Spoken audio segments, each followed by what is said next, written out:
My name is Sarah. 3 months ago, my daughter sent me a link to one of your videos, the one about the woman who heard Jesus calling her name in the middle of the night. I told myself I was just curious. I watched it sitting in my kitchen at 2 a.m., coffee growing cold in my hands. I couldn't stop the tears. Thank you for sharing her story. It gave me the courage to share mine. I had been the perfect Muslim woman for 43 years. 5 daily prayers, never missing one. Modest dress, respectful silence during Friday sermons, charity every month without fail. My husband praised me to his friends. My mother-in-law finally approved of me after 20 years. The community knew me as reliable, devout, unquestioning. But inside, I felt like an empty shell going through motions. Last spring, I saw an elderly homeless man collapsed outside the grocery store. His clothes were torn, his face sunken with hunger. Without thinking, I knelt beside him and offered him the sandwich I'd bought for lunch. I helped him to his feet, walked him to the nearby shelter, and left him with enough money for a few meals. His eyes filled with tears as he whispered, "God bless you," in broken English. I felt something warm spread through my chest, something I hadn't felt in years of perfect prayers and perfect obedience. It was joy. Pure, uncomplicated joy. But when I told my husband that evening, his face darkened. "You touched a non-Muslim man? In public?" My sister-in-law shook her head with disgust. "What will people think? What if someone saw you?" The imam's wife pulled me aside after Friday prayers, her voice sharp with disapproval. "We must be careful about the company we keep, sister. These people have their own places to go." I tried to explain the compassion I felt, the human need I witnessed, but their eyes grew colder with each word. For the first time in my life, I felt the gap between what my heart called right and what my community expected. The warmth in my chest from helping that man began to feel like evidence of my own spiritual failure. That night, I couldn't sleep. I kept seeing his grateful eyes, feeling the rightness of that moment. But around me, the silence felt heavier than usual. Something had shifted, and I could sense it even in the darkness of my bedroom. I told myself it was nothing, but my soul had already started whispering otherwise. The dreams started 3 days later. Not the usual dreams of paradise or prophets, but strange, fragmented images that left me gasping awake at 3 a.m. I would see light pouring through cracks in walls I'd never seen before. I would hear voices speaking words I couldn't understand, but that made my heart race with something between terror and longing. During prayers, my concentration scattered like leaves in wind. The familiar Arabic words felt heavy on my tongue, as if they were spoken by someone else using my voice. I would catch myself staring at the prayer rug's patterns, losing entire minutes in their curves and lines, wondering if there were other patterns I'd never noticed before. My sister watched me with growing concern. "You look tired, Sarah. Are you sleeping?" I wanted to tell her about the dreams, about the strange restlessness that had settled into my bones. But how could I explain something I didn't understand myself? Instead, I smiled and blamed it on the change of seasons. But the crack had opened, and I could feel it widening each day. During the Imam's Friday sermon about the dangers of mixing with unbelievers, his words felt like they were bouncing off glass. I found myself studying the faces around me, wondering if anyone else felt this strange disconnection, this sense that the words we'd heard 1,000 times were somehow incomplete. Walking home that afternoon, I noticed a small Christian church I'd passed countless times before. Today, for reasons I couldn't name, I stopped. The wooden doors were closed, but there were windows along the side. I told myself I was just curious about the architecture, but my feet carried me closer. Through the glass, I could see rows of simple wooden pews and a large wooden cross hanging at the front. I had seen crosses before, of course, but this one seemed different, quieter somehow, less threatening than I'd been taught to expect. I stood there for several minutes, waiting to feel the revulsion I'd been trained to feel. Instead, I felt nothing but a strange, inexplicable peace. A woman emerged from a side door carrying flowers. She was about my age, with kind eyes and a gentle smile. When she saw me standing there, she didn't look suspicious or territorial. She simply nodded and said, "Beautiful afternoon, isn't it?" Her voice carried no judgment, no curiosity about why a hijabi woman was staring at her church. Just simple human warmth. I managed to nod back before hurrying away, my heart pounding as if I'd been caught committing a crime. But the kindness in her eyes stayed with me, joining the homeless man's grateful tears in a growing collection of moments that didn't fit the narrative I'd been living. That evening, as I prepared dinner, I caught myself humming a melody I didn't recognize. The notes seemed to come from somewhere deeper than memory, carrying a sweetness that made my chest tight with unnamed emotion. When my husband asked about the tune, I realized I had no idea where it had come from. Something had broken inside me. That day I helped the homeless man, and I was beginning to understand there would be no simple way to fix it. The careful structure of my beliefs, built over decades of faithful practice, had developed a crack. And through that crack, something new was trying to grow. I didn't know what it was yet. I didn't know if I wanted to know. But as I lay in bed that night, listening to my husband's steady breathing beside me, I felt the first stirrings of a question I'd never dared ask before. What if there was more to God than what I'd been taught? What if the warmth I felt helping that stranger, the peace I'd experienced looking at that cross, the inexplicable melody rising from my chest, what if these weren't signs of spiritual failure, but glimpses of something larger than my carefully controlled faith? The thought terrified me, but it also filled me with a strange, guilty hope that I couldn't shake, no matter how hard I tried to pray it away. My husband Ahmed had been asking questions for weeks. "Why do you look so distant during prayers, Sarah? Why do you seem troubled?" I deflected with mentions of headaches and seasonal tiredness, but his eyes held the sharp awareness of a man who knew his wife better than she knew herself. The morning I decided to ask the imam about compassion, I thought I was seeking guidance. I thought religious leaders were supposed to help when faith felt uncertain. After Fajr prayers, when the mosque had mostly emptied, I approached Sheikh Omar with careful words. "Sheikh, I've been thinking about mercy, about showing kindness to those who aren't Muslim. Is there guidance about how far such kindness should extend?"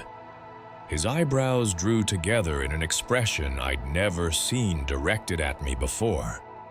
"Sister Sarah, why are you asking such questions? Kindness is one thing, but we must be careful not to blur the lines Allah has drawn clearly. The believers and the disbelievers are not the same in His sight. But Sheikh, what about the homeless man I helped last week? He seemed so grateful, so human. Surely Allah approves of feeding the hungry. The silence that followed felt like ice forming in my veins. Sheikh Omar studied my face with the intensity of a doctor examining a suspicious growth. Sister, these thoughts, where are they coming from? Have you been reading things you shouldn't? Listening to people who might lead you astray? My mouth went dry. The warmth I'd felt helping that stranger suddenly seemed like evidence of spiritual contamination. No, Sheikh, I just wondered. Wonder less, he said, his voice cutting through my explanation. Trust more. Allah's path is clear for those who don't seek to complicate it with excessive thinking. Perhaps you should focus more on your duties as a wife and mother. Sometimes when women have too much time to think, Shaitan finds ways to whisper doubts. I left the mosque feeling smaller than when I'd arrived. But worse than feeling diminished was the realization that my questions themselves were being treated as dangerous. Not wrong, not mistaken, but dangerous. As if curiosity about God's mercy was a contagious disease that needed to be contained. At home, my sister Fatima was waiting with tea, and that particular expression of concern that made my stomach clench. Sarah, Ahmed is worried about you. He says you've been different lately, distant. And now Sheikh Omar mentioned you were asking strange questions. The walls of my kitchen seemed to press inward. How quickly private spiritual struggles became community property. How swiftly questions became accusations. I'm fine, Fatima, just tired. Are you sure that's all? Because if something is bothering you spiritually, we can help. But you have to be honest with us. You have to trust your family. The word trust felt like a trap. Trust meant not questioning. Trust meant accepting that my growing sense of spiritual emptiness was a personal failing, rather than a legitimate search for something more authentic. Trust meant pretending that the mechanical repetition of prayers was still filling the hollow spaces in my soul. That afternoon, alone in my bedroom, I did something I'd never done before. I sat on my prayer rug, not to perform salah, but simply to think, to feel, to acknowledge the questions that everyone seemed so desperate to silence. The air felt heavier that day, as if something was about to ask me a question I wasn't ready to answer. Why did helping that homeless man feel more spiritually alive than years of perfect prayers? Why did the kindness of the Christian woman at the church linger in my memory like a blessing? Why did the melody I'd been humming carry more sense of the divine than the familiar recitations I'd memorized in childhood? As these thoughts circled in my mind, I heard my daughter Amira come home from university. Her footsteps paused outside my door, and I heard her whispering urgently into her phone. I'm worried about Mama. She's been acting strange lately. Dad thinks she might be having some kind of spiritual crisis. Even my own daughter was discussing my soul like it was a problem to be solved rather than a journey to be supported. The isolation pressed against my chest like a weight. I was surrounded by people who loved me, but none of them could accept that love might require allowing me to question, to seek, to grow beyond the boundaries they considered safe. That evening, as I prepared dinner, My hands moved automatically through familiar motions, while my mind churned with prohibited thoughts. When Ahmed came home, he kissed my forehead with the gentle concern of a husband trying to diagnose his wife's mysterious illness. "Habibi, talk to me. What's really going on?" I looked into his kind brown eyes, the same eyes that had gazed at me lovingly for 22 years of marriage, and realized I couldn't tell him the truth. Not because he would stop loving me, but because his love was conditional on my staying within the lines we'd both agreed were sacred. His love required me to be the Sarah he married, not the Sarah I was becoming. "I'm just processing some things, Ahmed. Nothing serious." But it was serious. More serious than I'd initially understood. Because I was beginning to realize that my questions weren't just about Islamic doctrine or practice. They were about whether the God I'd been worshiping my entire life was big enough to contain the spiritual hunger that was growing larger every day. Late that night, when Ahmed's breathing settled into the steady rhythm of deep sleep, I crept to my laptop. My fingers trembled as I typed words I'd never searched for before. Can Muslims ask questions about faith? The results were unsatisfying, mostly apologetic articles about how Islam encourages inquiry within carefully prescribed boundaries. I tried again. What to do when Islamic answers don't feel complete? This time, the results included forums where people described spiritual struggles similar to mine. But reading their posts made my heart race with fear. These were people who had been labeled as apostates, who had lost families, who had been forced to choose between honest seeking and social survival. I closed the laptop quickly, as if the very act of reading such things might leave evidence of my spiritual crime. But the damage was done. I had seen that I wasn't alone in feeling this way. Somewhere in the world were others who loved God, but found themselves asking questions that their communities couldn't tolerate. As I slipped back into bed beside my sleeping husband, I felt the full weight of my isolation. I was surrounded by a faith community, a loving family, a secure life, and yet I felt more spiritually alone than I had ever imagined possible. The questions were growing stronger, and the answers I'd been given my entire life were growing weaker. Something would have to give. I thought I could walk away, but I had no idea what was waiting around the corner. 3 days after my conversation with Sheikh Omar, I discovered what real spiritual danger felt like. It wasn't loud or dramatic. It was quiet as a whisper, delivered through a cracked phone screen at 2 in the morning. My daughter Amira had left her laptop open on the kitchen table when she went to bed.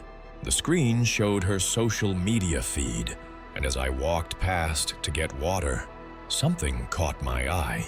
A video thumbnail showed a woman in tears, with text that read, "I was Muslim for 30 years until Jesus found me in my darkest hour. I told myself to keep walking. I told myself this was exactly the kind of content Sheikh Omar had warned against. But my feet stopped moving. My hand reached for the laptop before my mind could intervene.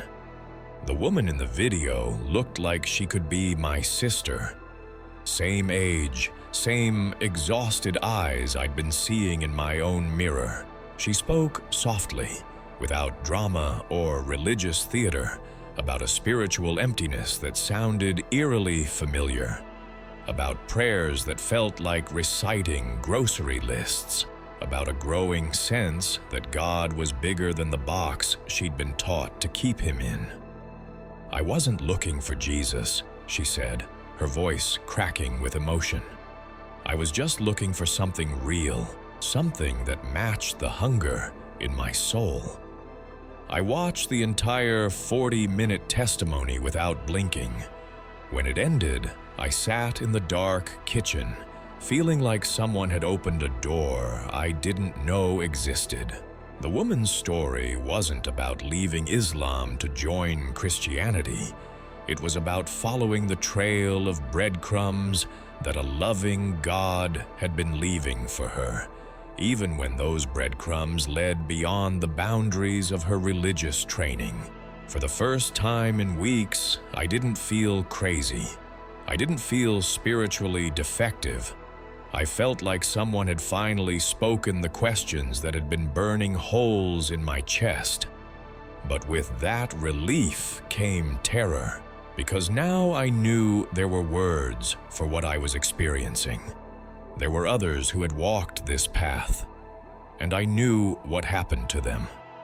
I closed the laptop and crept back to bed. But sleep was impossible. Every time I closed my eyes, I heard the woman's voice. Jesus didn't come to destroy my love for God. He came to show me who God really was. The next morning, Ahmed noticed my red-rimmed eyes and asked if I was getting sick. I nodded, grateful for any explanation that didn't involve admitting I'd spent the night having my worldview quietly dismantled by a stranger on the internet. At Fajr prayers, the familiar Arabic words felt like they were bouncing off glass again. But this time, instead of emptiness, I felt something else. A presence. Watching. Waiting. Not judging. Just aware. The sensation was so strong that I opened my eyes mid-prayer to look around the room, certain someone was standing behind me. The room was empty, but the feeling remained. After breakfast, I told Ahmed I needed to run errands. Instead, I drove aimlessly through the city, my mind replaying fragments of the woman's testimony. I wasn't ready to hear his name, she had said, but he was ready to speak it anyway. Without conscious decision, I found myself parked outside the same small Christian church I'd walked past weeks earlier. The same woman was there, tending to a small garden beside the building. When she saw me sitting in my car, she didn't approach or wave. She simply continued her work, humming softly to herself. The melody was the same one I'd been unconsciously singing for days. My hands shook as I turned off the engine. I had no plan, no script, no idea what I was doing. I only knew that the questions burning in my chest had grown too large for midnight internet searches and kitchen table doubts. The woman looked up as I approached, her face breaking into the same kind smile I remembered. "Good morning," she said simply, as if hijabi women showed up in her church garden every day.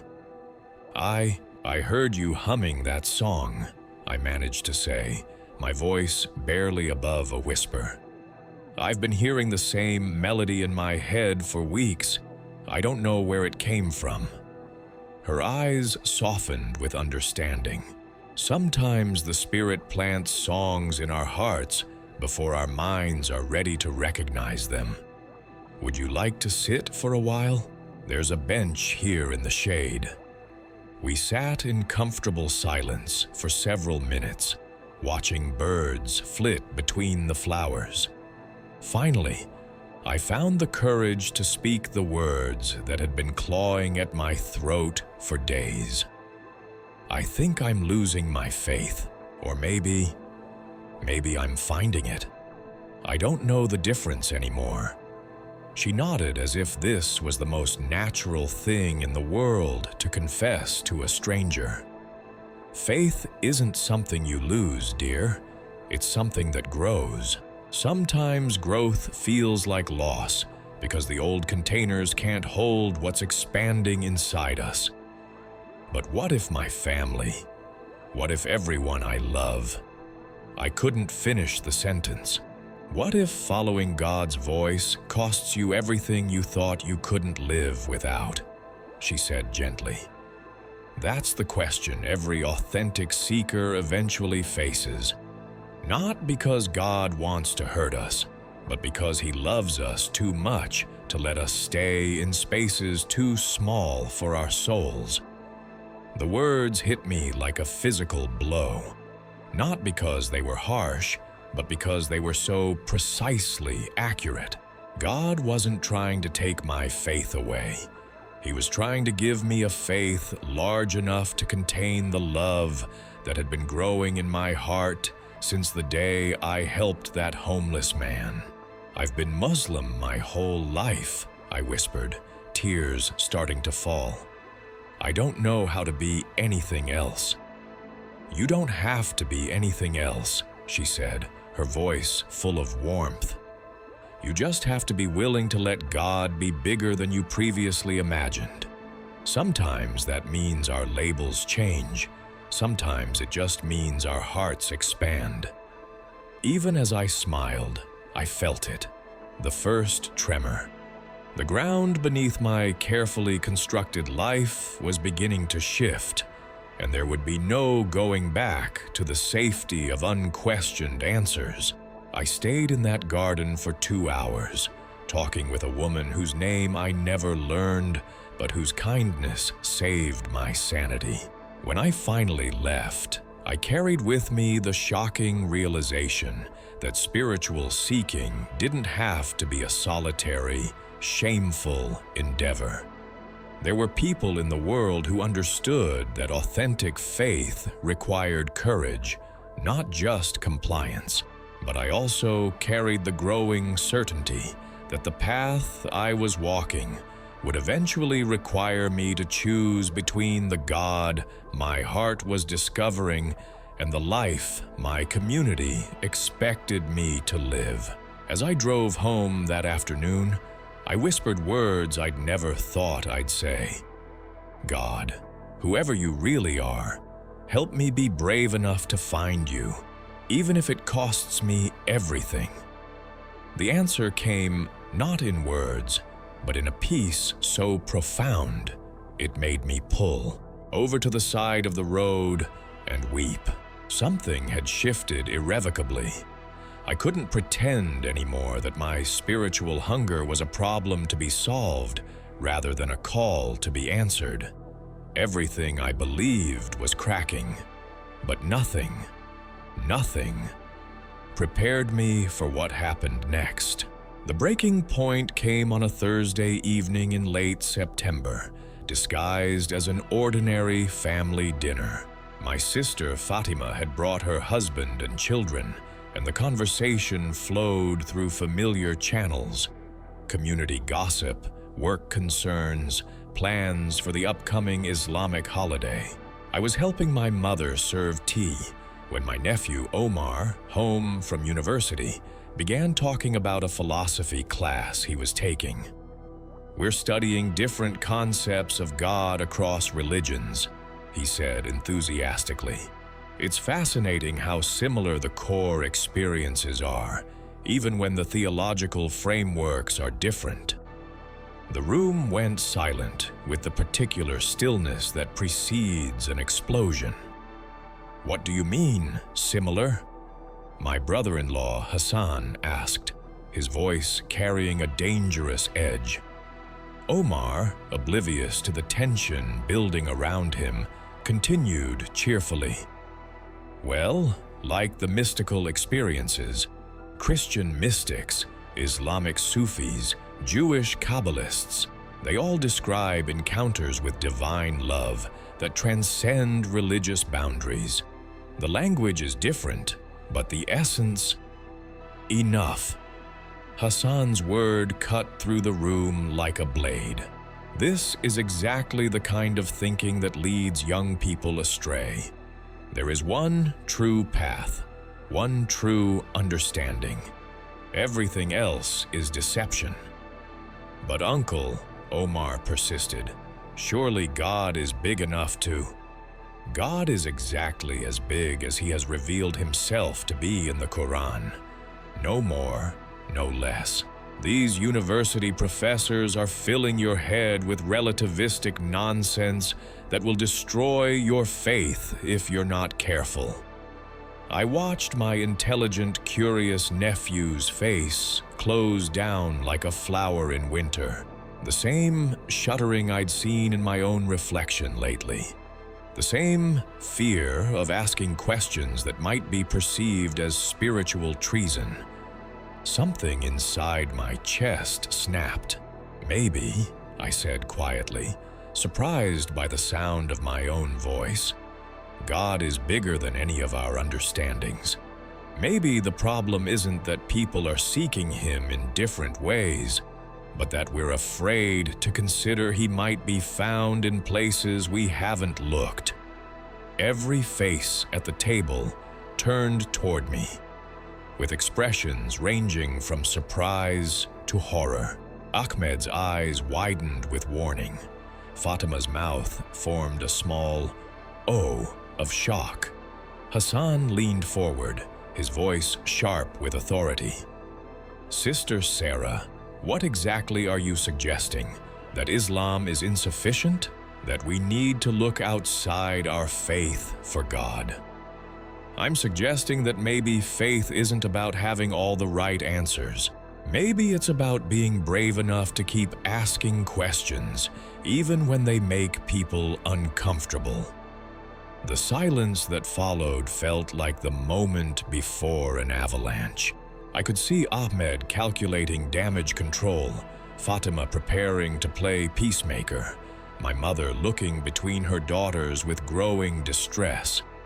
But in that silence, I also felt something else, a lightness in my chest, as if speaking truth aloud had released some part of my soul that had been held captive by the fear of giving offense. Hassan stood up, his chair scraping against the floor. "I think this conversation has gone far enough. Omar, these are the kinds of dangerous ideas your aunt is entertaining. I hope you can see why your professor's teachings are so destructive." He gathered his family and left within 10 minutes, my nephew shooting me apologetic glances as he was hurried out the door. After they were gone, the remaining family members sat in stunned silence.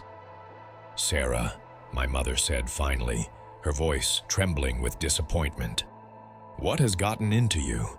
This isn't like you at all." But it was like me. Maybe for the first time in my adult life, I had spoken from the deepest part of my heart instead of from the script I'd been given. The words had felt more true, leaving my mouth than any prayer I'd recited in months. Ahmed waited until we were home before unleashing his concern and confusion. "Habibi, you embarrassed me tonight. You embarrassed yourself. These questions you're asking, these ideas you're entertaining, they're dangerous, not just for you, but for our family. People are starting to talk." "What are they saying?" I asked, though I wasn't sure I wanted to know. "They're saying you've been acting strange, distant, that maybe you need guidance. Sheikh Omar asked me yesterday if you've been reading things you shouldn't be reading, listening to people you shouldn't be listening to." The walls of our bedroom seemed to press inward. The loving community that had supported me for decades was becoming a surveillance network designed to catch the first signs of spiritual deviation. "What if I have been?" I said, surprising myself with my boldness. "What if I've been reading about God in ways that make Him feel more real than He's felt in years?" Ahmed's face went pale. "Sarah, do you hear what you're saying? You're talking like someone who's losing her faith." "I'm talking like someone who's trying to find it." That night, I lay awake listening to Ahmed's troubled breathing, knowing that our 22-year marriage had just entered uncharted territory. Not because we'd stopped loving each other, but because I had begun loving God in a way that no longer fit the container of our shared beliefs. Over the following weeks, the pressure intensified.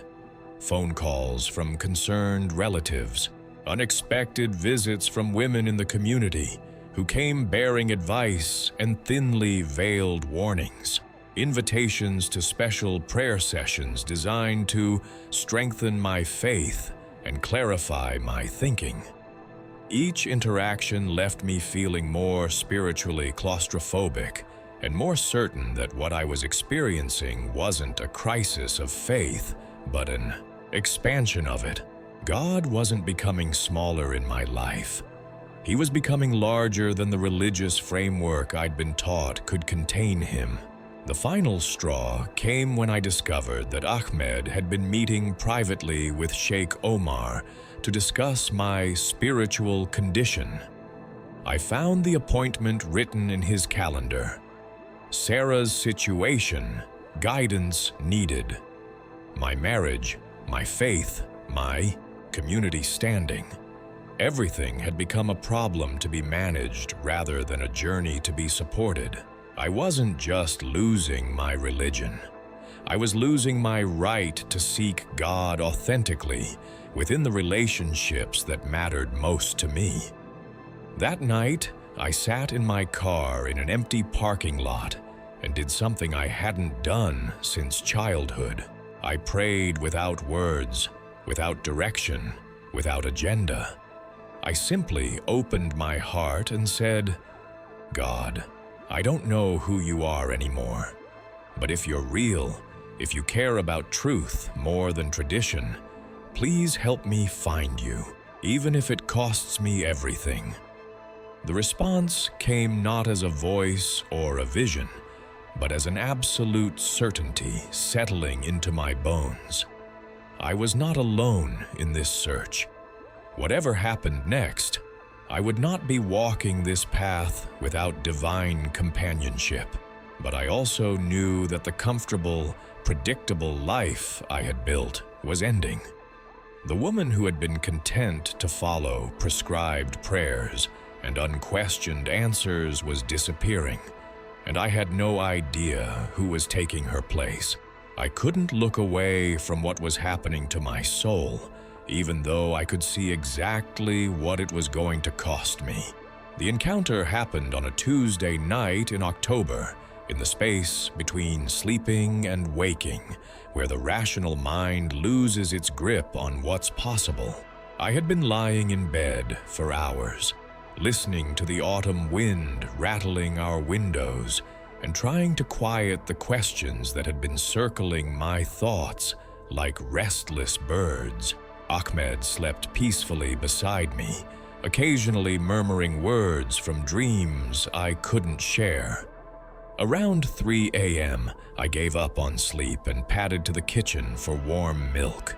As I stood waiting for it to heat, I found myself staring out the window at our backyard, silver painted by moonlight. The silence felt different that night.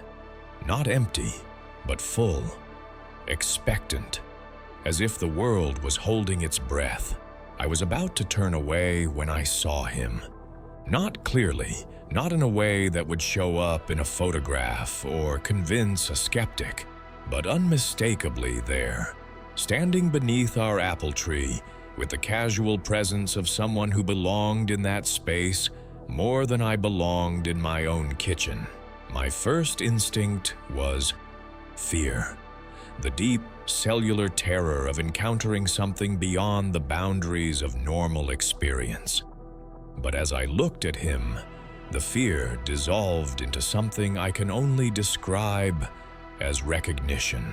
Not the recognition of someone I'd met before, but the recognition of someone I'd been unconsciously expecting. He was neither the pale, European Jesus of Christian art, nor the reverent prophet of Islamic teaching.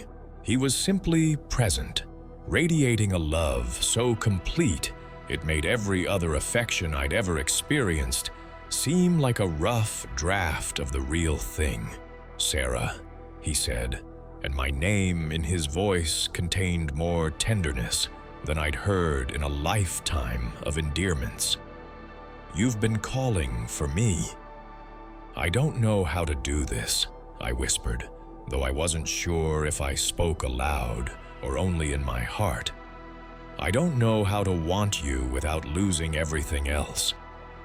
"You don't lose anything that was ever truly yours," he said, moving closer. "But you do receive everything you were created to hold." As he approached, I became aware that I was trembling, not with fear, but with the overwhelming intensity of being seen completely. Every secret doubt, every hidden question, every moment of spiritual longing I'd tried to suppress. He saw it all, and his expression held nothing but compassion. "I've been Muslim my whole life," I said, the words coming out in a rush. "My family, my community, everything I am. How can I didn't come to take away your love for God," he said, his voice carrying the same words the woman in the video had spoken. "I came to show you who God really is." He reached out then, not to touch me physically, but to touch something deeper. The moment his presence connected with my heart, I understood why I had been feeling spiritually empty for so long. It wasn't because my faith was insufficient. It was because my heart had been growing larger, preparing for a love too vast to be contained by religious categories. "But what will people say?" I asked, voicing the fear that had been paralyzing me for months. "What will happen to my marriage, my family?" "Some will reject you," he said with infinite gentleness, "but others will find their own courage through yours, and I will be with you through all of it." Light began emanating from him then, not harsh or blinding, but warm like sunrise. As it filled the kitchen, I felt something fundamental shift in my chest. Not a conversion in the dramatic sense I'd read about, but a quiet settling into truth. Like a key turning in a lock I hadn't realized was there. "I don't understand all of this," I said, tears flowing freely now. "Understanding will come," he promised. "Love comes first." When the light faded, I was alone in my kitchen again. But alone felt completely different now. The presence that had visited me remained as an unshakable certainty. I was known, I was loved, and I was not navigating this impossible journey by myself.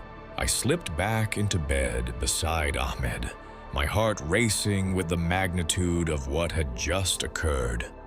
Everything in our room looked the same, but I was fundamentally different. Not because I had stopped being one thing and started being another, but because I had been introduced to a God large enough to hold all the love that had been growing in my heart. The next morning brought the same routine: coffee, breakfast, morning prayers. But I moved through it all with the secret knowledge that the God I was addressing was infinitely more wonderful and mysterious than I had previously dared to imagine. I knew that everything was about to change, not by my choice, but by the inevitable unfolding of truth that had been set in motion by a love I was no longer capable of denying. The reckoning began 3 days later. Ahmed found the Christian books hidden beneath my prayer scarves in our bedroom closet. I'd been collecting them slowly, carefully, purchasing them with cash at a bookstore 2 towns over. A Bible in my native Arabic, a book of testimonies from former Muslims, a gentle introduction to Christian faith that I'd read and reread until the pages were soft with handling. I came home from grocery shopping to find him sitting on our bed, the books spread before him like evidence of a crime. His face was pale, with the particular devastation of a man whose world has just revealed itself to be fundamentally different than he believed. "How long, Sarah?" he asked without looking up. "How long have you been living this lie?" "It's not a lie," I said quietly, sitting on the edge of the bed. "It's the most honest thing I've ever done." "Honest?" His voice cracked with the word. "You call deceiving your husband honest? You call abandoning your faith honest? You call breaking your family apart honest?"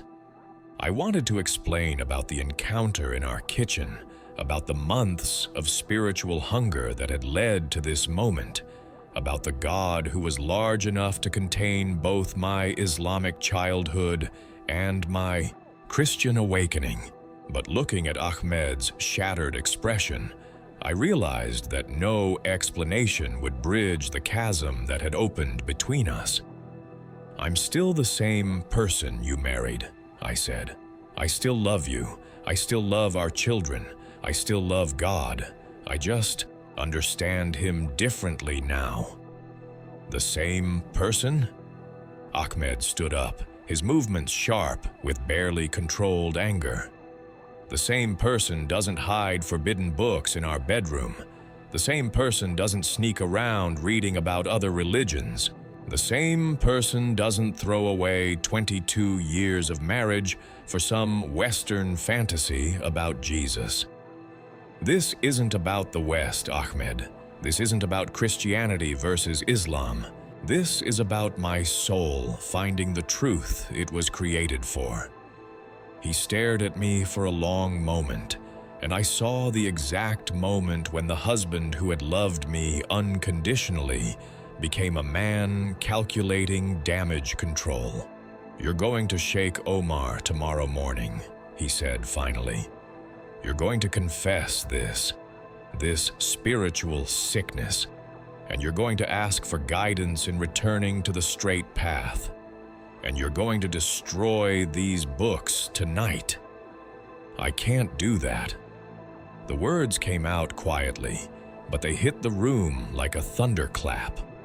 Ahmed's face went through several emotions before settling on something that looked like grief. "You mean you won't?" "I mean, I can't. I can't pretend I haven't experienced what I've experienced.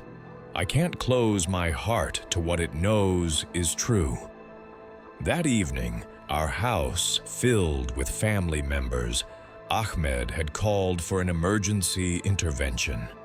My parents, my sister Fatima, my brother-in-law Hassan, even my adult children rushed over with expressions of concern and barely concealed panic. I sat in our living room surrounded by every person I loved most in the world, all of them united in their determination to save me from myself. For 2 hours, they took turns pleading, reasoning, threatening, and weeping. They spoke of the community's shame, the religious obligations, the children who would be damaged by their mother's apostasy. Through it all, I felt the strange peace that had settled into my heart 3 nights earlier. Not the peace of someone who didn't care about consequences, but the peace of someone who had finally stopped fighting against the truth of their own soul. "I love all of you," I said when they had exhausted their arguments. "Nothing about what I'm experiencing changes that. But I can't unknow what I now know. I can't unlove who I now love." My mother began crying then, the harsh sobs of a woman who believed she was watching her daughter choose eternal damnation. Fatima begged me to think of my grandchildren, who would grow up with the stigma of having an apostate grandmother. Ahmed sat in silence, his face a mask of grief and betrayal. "If you continue down this path," Hassan said finally, "you will lose everything. Your marriage, your children's respect, your place in this community. Is your Christian fantasy worth all of that?" I looked around the room at the faces of my family, faces marked by genuine love and genuine terror, at what they perceived as my spiritual destruction. 6 months ago, the thought of losing their approval would have been enough to silence any question, suppress any doubt. But something had changed in me that couldn't be unchanged. Not through emotional manipulation, not through threats of isolation, not through appeals to family loyalty. "It's not a fantasy," I said quietly. "And it's not a choice between Jesus and you. It's a choice between pretending and authenticity, between fear and love, between the God I was taught about and the God I've actually encountered." The room erupted in horrified voices, everyone speaking at once. In the chaos, I stood up and walked quietly to our front door. No dramatic announcements, no angry declarations. I simply stepped outside into the cool October air and closed the door behind me. I sat on our front porch steps, listening to the muffled sounds of my family discussing my spiritual fate inside the house that had been my home for over 2 decades. Above me, stars pierced the clear night sky with a beauty that seemed to confirm everything my heart had been trying to tell me. I wasn't alone. Even if every human relationship in my life crumbled, I wasn't alone. The love I had encountered was real, and it was stronger than the fear that had governed my choices for so long. When Ahmed finally came outside, his face was streaked with tears. "They want me to divorce you," he said, sitting beside me on the steps. "They say it's the only way to protect our children from the influence of an apostate mother. Will you?" "I don't know." He was quiet for a long moment. 22 years, Sarah. 22 years of building a life together. How did it come to this? "It came to this because I finally found the courage to tell you the truth about what's been happening in my heart." "And what happens now?"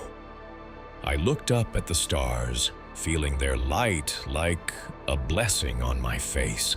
Now I learn what it means to follow God wherever He leads, even when the path goes through loss. Ahmed reached over and took my hand, squeezing it once before letting go. "I love you, Sarah. I always will. But I don't know how to love this version of you." That night, he slept in our guest room for the first time in our marriage, and I lay in our empty bed, feeling simultaneously heartbroken and more spiritually alive than I had ever imagined possible. The cost was beginning, but so was the freedom. 3 weeks later, I stood at my bedroom window watching the sunrise paint our backyard gold and realized I was no longer afraid. The family ultimatum had been delivered by Sheikh Omar himself: publicly repent and destroy the Christian materials, or face formal excommunication from the mosque and the community. Ahmed had filed for legal separation, though he insisted it was temporary. "Until you come to your senses." Our adult children alternated between furious phone calls and worried visits, each convinced they could find the right argument to bring their mother back to what they considered sanity. But in the quiet spaces between their interventions, I had been discovering what spiritual freedom actually felt like. I no longer forced myself through the motions of prayers that felt empty. Instead, I talked to God throughout the day like He was actually interested in the details of my ordinary moments. I read the Bible without guilt or fear, letting its words settle into my heart like seeds finding good soil. I attended a small Christian fellowship 2 towns over, where nobody knew my history, and I could explore faith without the weight of community surveillance. The woman who attended the church garden, I learned her name was Grace, had become an unexpected mentor. She never pushed or preached, but she answered my questions with the patience of someone who understood that authentic faith couldn't be hurried. "Some people think conversion is like flipping a light switch," she'd said during one of our conversations. "Off, then on, but it's usually more like dawn, a gradual brightening until you realize you can see clearly." That morning at my window, watching light slowly transform darkness into day, I understood what she meant. The encounter in my kitchen had been profound, but it wasn't the end of the story. Every day since then had been another small step toward the light, another moment of choosing authenticity over safety. My phone buzzed with a text from Fatima. "Last chance, Sarah. Come to family dinner tonight and tell us this nightmare is over. Please." I typed back, "I love you, but I can't pretend anymore." Her response came immediately. "Then don't expect to remain part of this family." I set the phone aside and felt, to my surprise, not devastation, but relief. The threat that had paralyzed me for months, losing my family's approval, had finally materialized. And I was still breathing. I was still whole.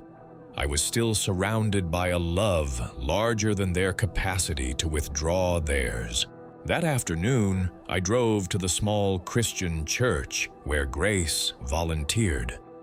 The building was empty except for an elderly man replacing flowers at the altar. When he saw me enter, he nodded kindly and continued his work. I sat in a pew near the back, letting the silence settle around me like a comfortable blanket. Sunlight streamed through stained glass windows, painting rainbow patterns on the wooden floors. For the first time in months, I felt no need to check over my shoulder, no fear of being observed, no anxiety about spiritual surveillance. Here, my questions were welcome. Here, my journey was respected. Here, God felt present, not as a stern judge monitoring my compliance, but as a loving friend delighted by my seeking. "Jesus," I whispered, the name feeling natural on my tongue now. "I don't understand why the path to you led through so much loss, but I trust that you know what you're doing." The response came not in words, but in the same profound peace I'd experienced that night in my kitchen. A quiet certainty that I was exactly where I belonged, walking exactly the path I was created to walk, held by exactly the love my soul had been seeking all along. When I left the church an hour later, I realized something had shifted. I was no longer someone running from one faith toward another. I was someone who had found the God my heart recognized as home, regardless of the religious categories that had once seemed so important. That evening, instead of going to Fatima's dinner and the family confrontation that awaited me there, I cooked a simple meal for one. I lit candles, played soft music, and thanked God for the food, for the day, for the courage to choose truth over comfort. As I sat alone at my kitchen table, I remembered the woman in the video whose testimony had first opened my eyes to possibility. She had said something that hadn't made sense at the time. "I didn't lose my family when I found Jesus. I discovered that my real family was bigger than I'd imagined. Now I understood. My biological family's rejection was devastating, but it had revealed something beautiful. There were people in the world whose love wasn't conditional on my spiritual compliance. There was a community of seekers who welcomed questions rather than fearing them. There was a God who valued authenticity over orthodoxy. I wasn't alone. I had never been alone. My phone rang as I was cleaning up dinner dishes. Ahmed's name appeared on the screen, and for a moment, hope fluttered in my chest. Maybe he'd changed his mind. Maybe love had proved stronger than fear. "Sarah, I've been thinking." His voice was gentle but tired. "I want you to come home, but you know what that requires." "Ahmed, just tell me you'll consider it. Tell me you'll think about what we're all asking. The books can disappear. The searching can stop. We can go back to the way things were." I looked around my small, temporary apartment, the space I'd rented when the pressure at home became unbearable. Christian books sat openly on my coffee table. A small cross hung by the window, catching the last light of evening. Prayer journals filled with honest conversations with God lay scattered on my desk. Going back to the way things were would mean returning to spiritual emptiness disguised as faithfulness. It would mean pretending that the most authentic relationship with God I'd ever experienced was actually a delusion. It would mean choosing security over truth, comfort over calling. I can't unknow what I know, Ahmed. I can't unlove who I love. The silence stretched between us like a bridge that could no longer hold the weight of crossing. "Then I guess we're done," he said finally, his voice breaking. "After 22 years, we're really done." After he hung up, I cried for the death of the life I'd thought I wanted, the security I'd thought I needed, the approval I'd thought would save me. But mixed with the grief was something else, gratitude for a God who had loved me enough to call me out of the safe, shallow waters into the deep places where real spiritual life was possible. I didn't understand it all, but I knew this. I wasn't alone anymore. 6 months later, I stand at my apartment window watching snow fall, officially divorced and largely estranged from my family. The isolation should destroy me, but instead I feel more at peace than I've been in decades. This morning at Grace Community Church, Pastor Michael spoke about transformation through loss. Sometimes we must release who we thought we were to become who we were created to be. After service, a young woman thanked me for sharing my story at an interfaith gathering, saying it gave her courage to explore her own spiritual doubts honestly. Tonight I'll prepare dinner alone, but it won't feel like loneliness. It will feel like the quiet contentment of someone who has stopped fighting their own heart. I'll read openly from the Bible on my coffee table, pray without fear, speak to Jesus as naturally as breathing.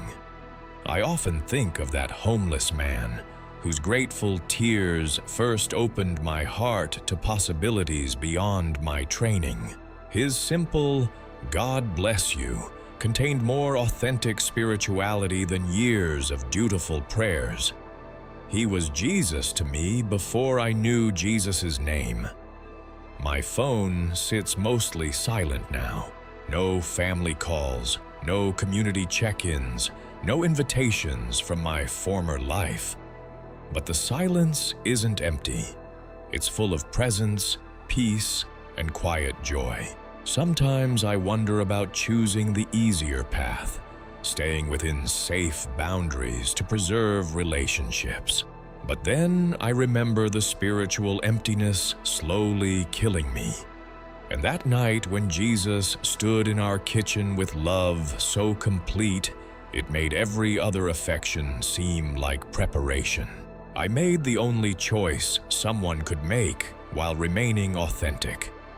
I chose relationship over performance, truth over comfort, the divine love my heart recognized as home over frameworks too small to contain what I was discovering. For 43 years, I said, there's nothing out there beyond prescribed religious boundaries.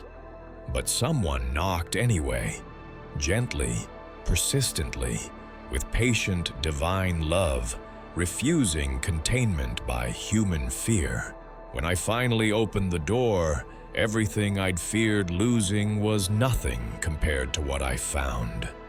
Jesus, I believe.